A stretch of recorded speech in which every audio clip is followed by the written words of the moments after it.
In every Adhiveshan, we challenge ourselves to learn more, to study more, to become more.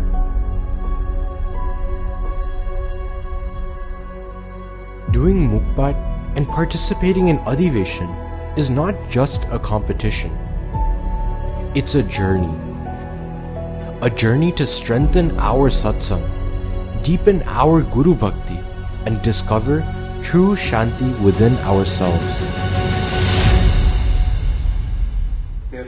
કોલેજમાં હતા, ઘણા સ્કૂલમાં હતા, એટલે અમારી પાસે મુખપાઠ કરાવે બાપા. કેવી રીતે?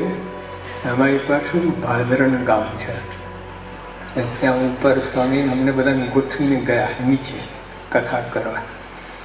તો સ્વામી બાપા કથા કરીને એટલે બધા પાછા નીચે દોડી ગયા બાપા પાસે.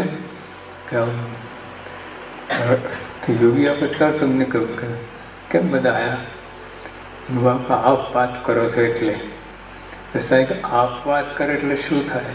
જ્ઞાન થાય. જ્ઞાન નહીં થાય. આજ્ઞા કરો તો અંદરમાંથી જ્ઞાનનો ધોધ છૂટશે. માટે જાઓ પાઠ કરો, પાછા મૂકી. Just like Yogiji Maharaj inspired Mahant Swami Maharaj to do Mukpat, on May 10th and 11th, Swami Shri will inspire us to strive and study harder and to do deeper abhyas, all to earn his Rajipo. A rare chance, a once-in-a-lifetime sabha, Mahant Swami Maharaj with us to propel us on our Adhiveshan journey.